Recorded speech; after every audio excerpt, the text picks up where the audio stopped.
네, 성공한 분들의 진솔된 이야기, 성공 비결을 들어보는 성공 징검다리 두 번째 성공인 분들을 소개시켜 드려야 되는데요. 먼저 우리가 또 한 분을 더 먼저 소개시켜 드릴 분이 있습니다. 근데 저쪽에 보니까 아주 환하게 빛이 나고 계신 분이 계신데 어떤 분이시죠? 저희 성공 징검다리에 2부에 함께 해주실 분은 소프라노 유미자님이십니다. 어서 오세요. 네, 안녕하세요. 천상의 목소리 소프라노 유미자입니다. 1부 진행을 보니까 굉장히 재밌더라고요. 2부에서도 제가 양념을 팍팍 쳐서 테놀로서의 중요한 임무를 수행하겠습니다. 네, 무척 기대가 큽니다. 근데 제가 알기로는 소프라노 가수로서 굉장히 명성이 높으시는 거 아는데 간단하게 한번 좀 들려주는 거 좀 부탁을 드려도 될까요? 와, 어쩌죠? 네, 여긴 피아노는 없지만, 그렇게 말씀하시니 거절도 못하겠고, 한번 그냥 무반주로 잠깐만 불러볼까요? 누구의 주제련가 맑고 구에서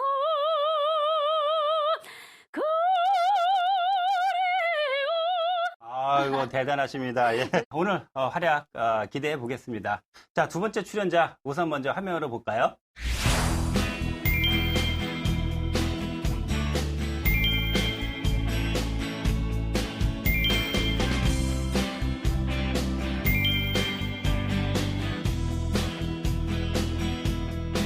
대한민국 세무업계의 빅5 안에 드는 천지 세무법인의 대표자이자 설립자이신 박점식 세무사님 모셨습니다. 어서 오세요. 네, 안녕하십니까? 네, 반갑습니다. 안녕하십니까? 예, 네, 안녕하세요. 반갑습니다. 네. 네, 대한민국에서 빅5 세무법인 또 전국지사 17개 또 매출 90억 정말 대단함을 좀 느낄 수가 있는데요. 이런 어떤 중견기업으로 성장할 수 있는 그러한 원동력은 어떤 것이었습니까? 예, 뭐 과분하게 칭찬해 주셨는데요. 저는 우선 신뢰를 바탕으로 하는 인간관계를 꼽고 싶습니다.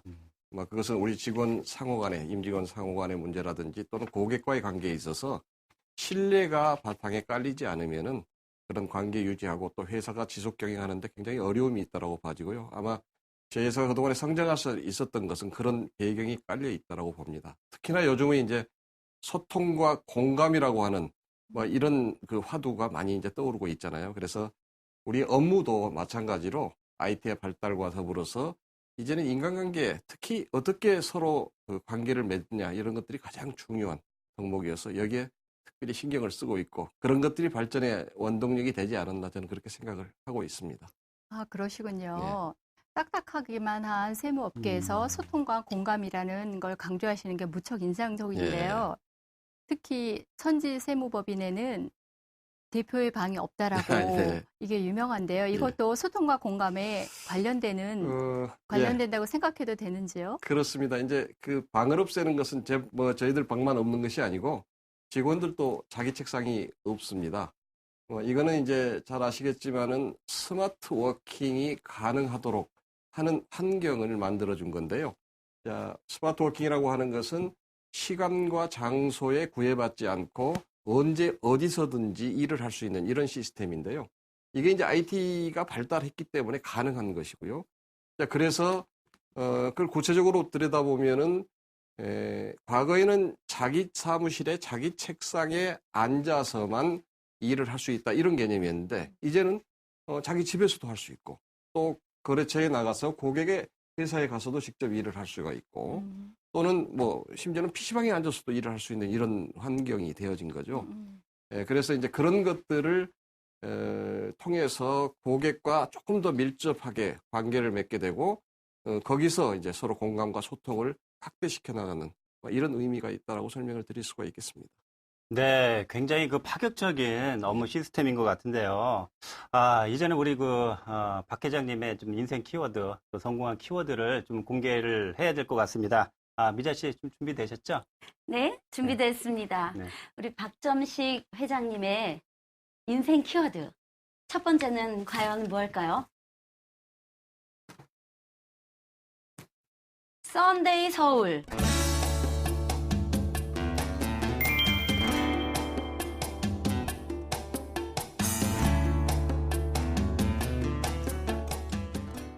와, 좀 의외인 키워드인데요. 저도 사실은 오빠 썬데이 서울을 어릴 때 살짝 훔쳐보곤 했거든요. 근데 어떻게 이 썬데이 서울이 회장님의 첫 번째 키워드가 될까요? 썬데이 서울 하면은 뭐 이제 요즘 사람들은 잘 모를 수도 있는데요. 과거에 뭐 유명했던 잡지니까. 그런데 오빠의 썬데이 서울을 훔쳐봤다고 그랬잖아요. 네. 저도 그때 20대 초반이었기 때문에 이렇게 드러내놓고 볼 수는 없었던 것 같고 뭔가 좀 그래도 이렇게 숨어서 봤던 기억이 나는데요.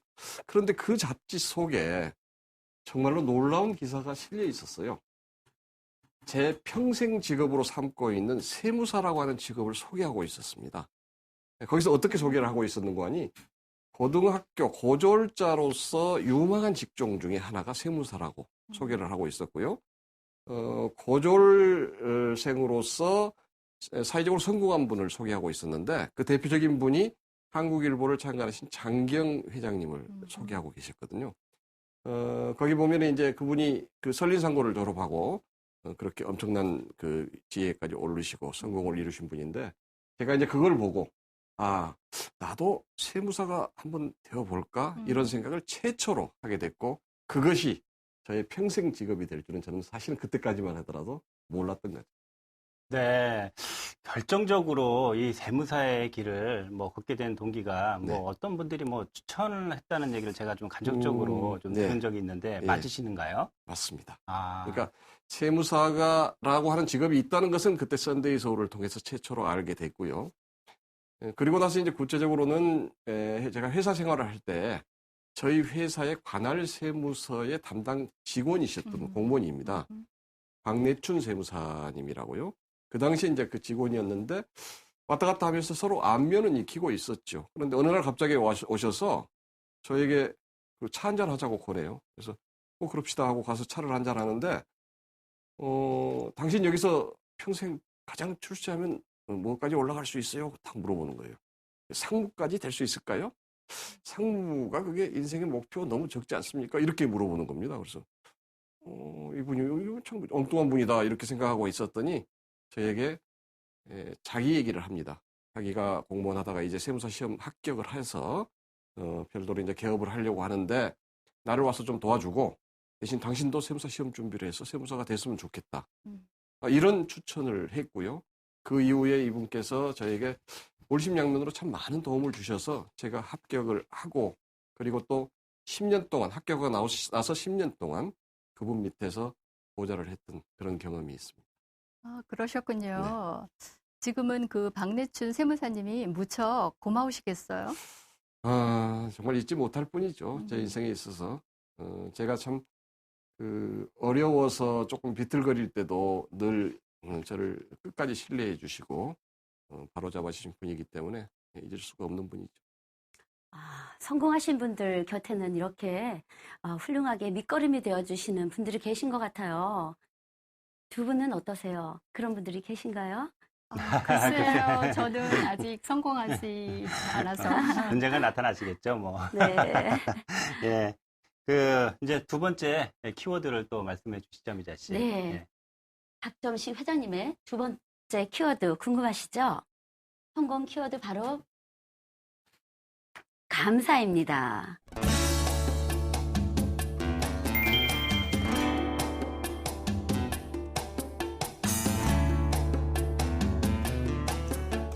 네. 감사가 어떻게 성공 키워드가 되셨는지. 네. 제가 감사를 만난 것은 제 인생에 저는 행운이라고 단언하고 싶습니다. 사실은 이제 이게 우연한 기회에 알게 됐는데요. 저희 업계, 세무사 업계가 저는 조금 위기다, 이대로 가면 위기다라고 하는 것을 좀 절감했고, 그런 상황 속에서 어떻게 우리 회사를 변화시킬 것인가에 대해서 부단히 애를 쓰고 있던 시절이었습니다. 그 시절에 이제 뭐 가치관 경영도 해보겠다, 또 비전 선포도 하고, 뭐 이런 여러 가지 방법들을 동원했지만은 사실은 그게 쉽지는 않은 거잖아요. 그래서 그러던 차에 뭘 발견했는가요? 한 편의 논문을 제가 봤습니다. 그 논문의 내용이 뭐냐면은 하루에 감사일기를 5개씩 3주일을 쓰면은 내 자신이 변화하는 것을 느낄 수가 있고요. 그리고 3개월을 쓰면은 다른 사람이 나의 변화를 감지할 수 있다라고 하는 것이었습니다. 그런데 그 연구 결과는 긍정심리학자하고 뇌과학자가 공동으로 연구한 결과였고요. 따라서 뇌를 촬영을 하면서 뇌의 변화를 쭉 추적을 했던 겁니다. 그랬더니 이 전두엽의 변화가 생기기 시작했고요. 사람이 실제로 긍정적으로 변한다라고 하는 그런 논문이었어요. 그런데 제가 그 논문을 보는 순간 그냥 흘려버릴 수도 있는데 이상하게 저한테 가슴에 너무 와닿았어요. 긍정이라고 하는 단어가 특히나 꽂혔거든요. 그래서 우리 직원들이 모두 다 이런 긍정적인 사고방식만 할 수 있다면은 우리가 얼마든지 변화를 할 수 있다. 이런 생각 때문에 그날부터 제가 감사일기를 쓰기 시작했습니다. 그로부터 지금 7년째 저는 하루도 빠지지 않고 하루에 10개 이상의 감사일기를 계속해서 써오고 있고요. 그래서 제가 감히 감사를 이렇게 키워드로 선정을 한 겁니다. 그러시군요. 이 감사 경영이 실제 경영에 어떤 변화를 갖고 왔나요?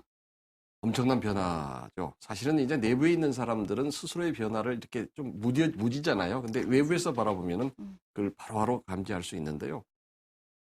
실제로 이제 저희 직원들 같은 경우에 늘 고객과의 관계 속에서 살아가고 있기 때문에 뭐 늘 잘할 수만은 없잖아요. 고객한테 뭐 실수도 할 수 있고 잘못할 수도 있는데 이럴 때 이제 고객들이 불평불만을 해오면은 과거에 제 기억에는 그랬던 것 같습니다. 대부분의 직원들이 그 불평불만 또는 항의를 하는 전화를 받으면은 우선은 핑계를 대려고 급급했던 것 같아요. 사실은 사과해버리면은 그냥 저쪽에서 뭐라고 해도 이게 사과하면 좀 풀릴 수도 있는데 핑계를 대면 사실은 화를 더 돋구게 되거든요. 그래서 관계가 안 좋아지는 케이스도 많이 있었는데 우리 직원들이 이제 전부 다 그 감사일기를 쓰고 감사 편지를 쓰고 이런 감사를 생활화하기 시작하면서 내 기준이 아닌 타인의 기준에서 어떤 상황, 현상을 바라보기 시작을 합니다.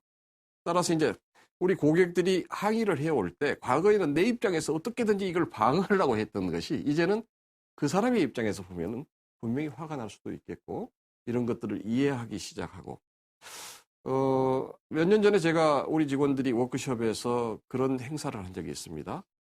고객과의 관계에 있어서 그 정말 힘들었던 거 이런 것들에 대해서 뒷담화라고 해가지고 토크쇼 형식으로 진행한 프로그램이 있었는데요. 제가 그걸 보면서 깜짝 놀랐습니다. 과거에 저는 그렇게 알고 있었는데 최근에 변화된 직원들의 모습은 그런 항의를 받고 나면은 우선 맨 먼저 사과부터. 심지어는 편지를 써가지고 사과 편지를 써가지고 또는 감사 편지를 써가지고 고객한테 직접 달려가서 사과를 하고 다시는 이런 일이 없도록 주의하겠습니다 하고 이런 모습들을 제가 보면서 깜짝 놀랐습니다. 이것이 정말 감사의 힘이구나 하고 하는 것들을 느끼게 됐고요. 이거는 아마 앞으로 점점 더 발전해 나가고 진화해 나가리라고 생각을 합니다.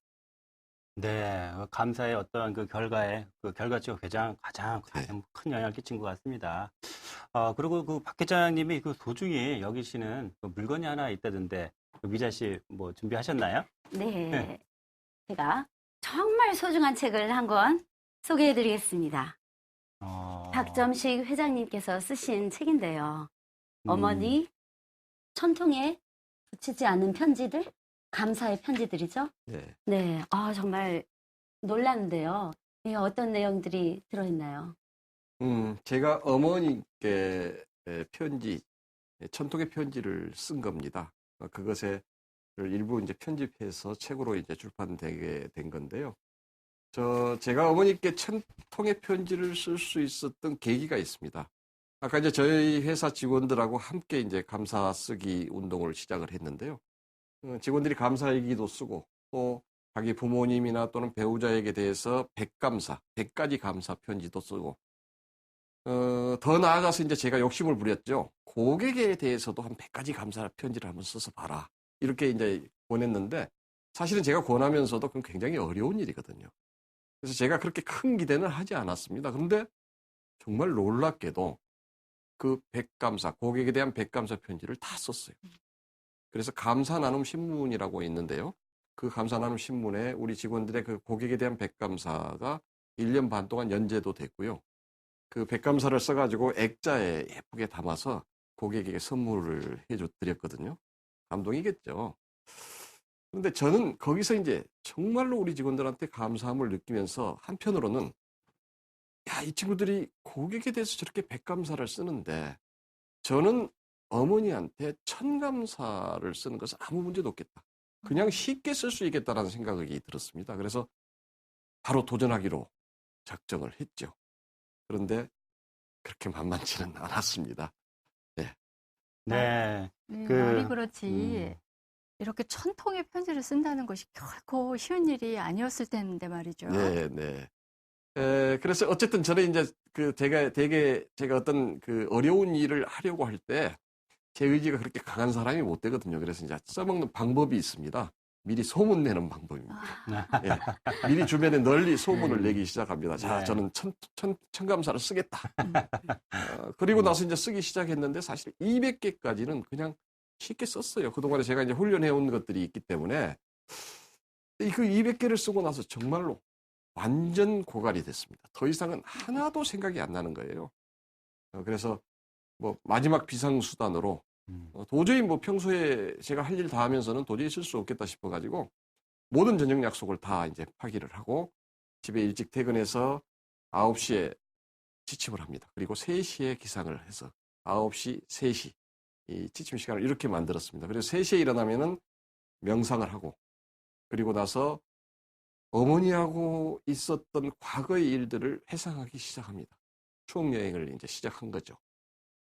처음 며칠간은 사실은 아무 생각도 나지 않았습니다. 근데 정말 놀라운 현상이 일어나더라고요. 어느 한순간 정말 실타래에서 실이 풀리듯이 어머니하고 저하고 있었던 그 과거의 기억들이 쭉 그냥 아주 너무나 스크린이 지나가듯이 이렇게 나오는 거예요. 그래서 이제 그때부터 막 열심히 쓰기 시작했죠. 근데 너무 빨리 써질 것 같아요. 전통이. 그럼 너무 아쉽고 사실은 제가 그 시간이 너무 행복했습니다. 다 잊어버렸던 사건들 그리고 그걸 쓰면서 야, 이 바보가 어머니의 이 큰 사랑을 정말 다 잊어버리고 모르고 지내왔구나라고 하는 그런 자책감 그 새벽에 혼자만이 맞는 그런 정말 희열감 이런 것들이 너무 좋아서 속도 조절을 하기 시작했는데요. 정말 그 효도하려고 그러면 잘 기다려주지 않는다고 그러죠. 그때 어머니께서 사실은 조금 편찮으시기는 했는데 그렇게 쉽게 가실 줄은 몰랐는데요. 700개 정도 썼을 때 그냥 갑자기 아이고. 가셨습니다. 그래서 고민하다가 그냥 700개를 가편집해서 책을 만들어서 어머니와 함께 그냥 같이 보내드렸고요. 네. 그 이후에 300개를 더 써서 아, 채워서 1000통을 만들었는데요.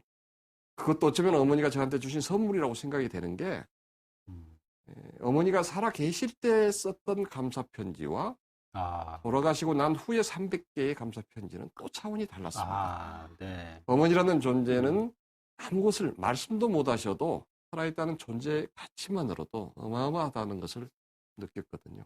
네. 정말로 그 보통 사람들은 감사보다는 자기 위치, 자리에 불평불만만 많이 늘어놓는데요. 우리 박 회장님의 어떤 성공 마인드 중에 감사라는 그런 마음이 있기 때문에 지금 자리에 있지 않았나 생각이 들고요. 우리 시청자님도 조그만 거에 감사를 한다 그러면 우리 박 회장님처럼 좋은 위치에서 시청자님한테 좋은 얘기를 할 수 있는 자리에 우두커니 서 있지 않을까라고 생각이 듭니다. 자, 그러면 다음 그 세 번째, 우리 마지막이죠? 마지막 성공 키워드, 미자 씨 한번 소개시켜 주시죠. 네. 박 회장님의 말씀을 듣고 있으니까 정말 감동이 되는데요. 네. 저도 마지막 키워드가 정말 궁금합니다. 같이 한번 펼쳐볼까요?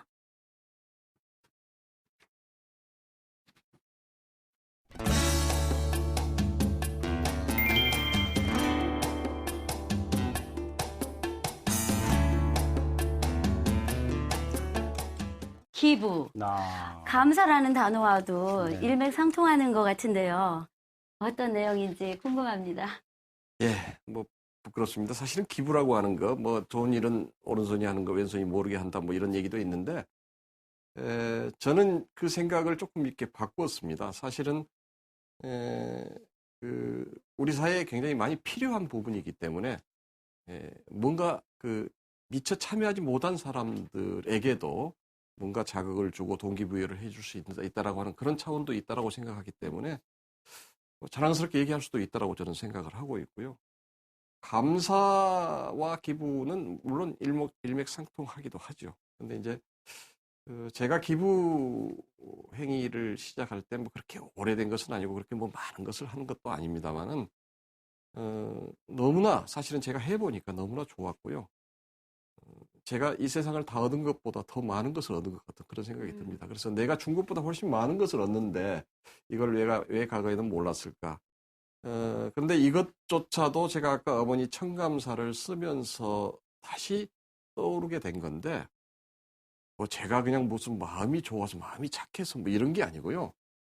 어머니의 교육 영향이었다라고 생각이 들었습니다. 제가 아주 어려서부터 어머니께서 늘 제 귀에 못이 박히도록 하신 말씀 중에 하나가 제가 독자거든요. 무매 동남인데요.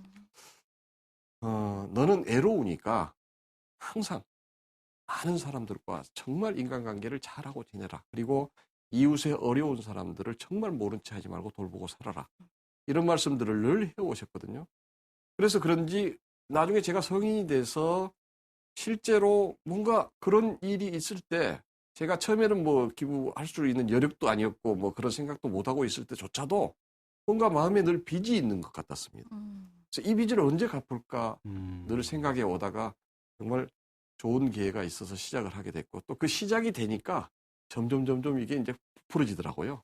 네, 그래서 저는 우리 사회의 뭐 이런 부분들에 대해서도 좀 더 널리 이렇게 좀 퍼뜨리고 알렸으면 좋겠다는 생각들을 하고 있습니다. 네, 그 감사해서 기부로 이어지는 모습이 정말로 훈훈하고 정말로 저희들이 본받을 점이라고 생각이 되고요. 뭐 아너 소사이어티라고 하죠. 네. 뭐 이 고액 기부자 제가 알기로는 거기 회원이시라고 들었는데 예. 혹시 맞으신가요? 그렇습니다. 초창기 제가 이제 네. 18호인데요. 그 이후로 뭐 엄청나게 많은 분들이 적극적으로 호응해서 지금 1000호가 넘었고요.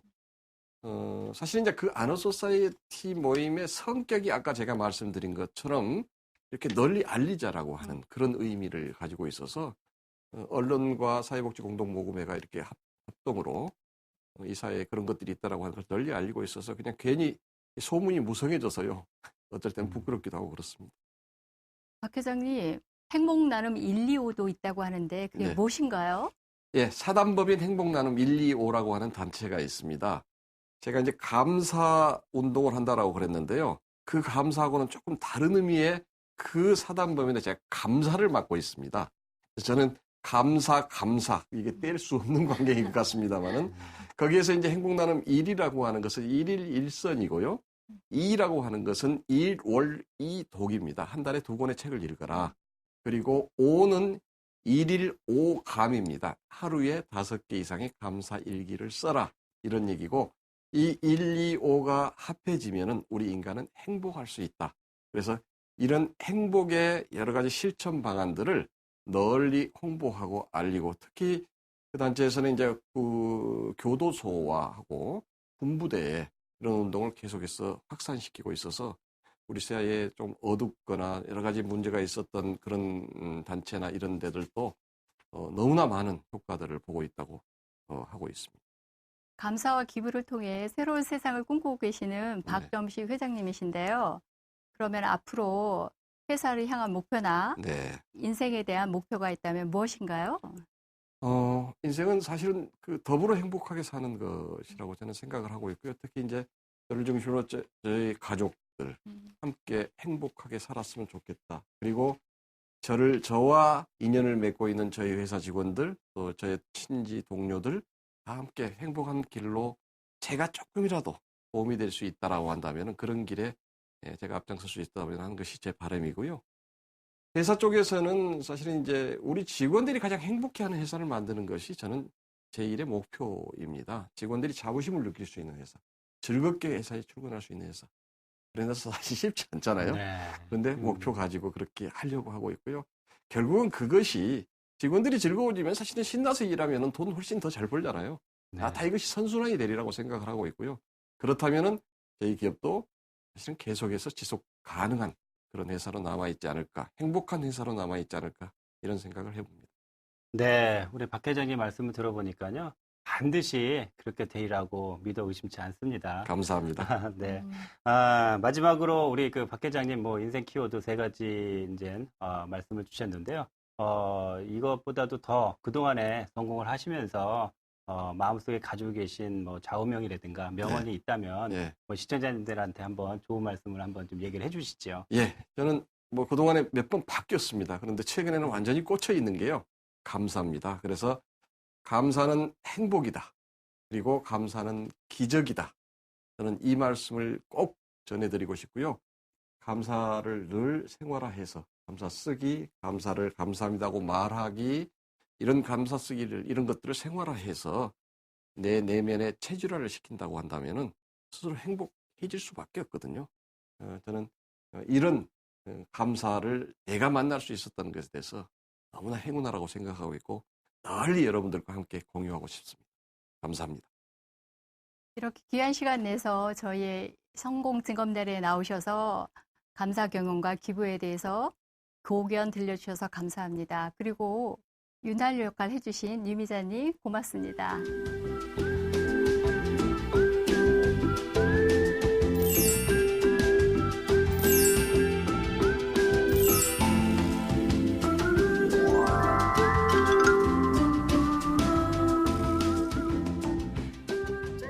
네, 오늘 처음으로 방송한 성공진검다리 어떠하셨습니까?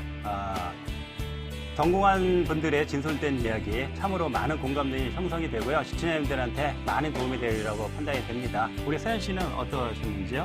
행복하고 유익한 시간이었어요. 네. 알버트 아인슈타인은 성공한 사람보다는 가치 있는 사람이 되려고 노력하기를 조언했는데요. 저희가 오늘 성공진검다리에 모신 두 분은 성공한 분이시기도 하면서 가치도 있는 분이라고 생각합니다. 네, 그렇습니다. 성공과 가치를 두 마리 토끼를 잡은 성공인들을 모셔서 다음 주에도 저희가 엄선을 해서 시청자님들이 성공이 더 빨라지게끔 저희들이 만들어 드릴 테니까요. 다음 주에도 꼭 기대하셔도 좋을 것 같습니다. 다음 주 목요일도 기대해 주세요. 네, 감사합니다.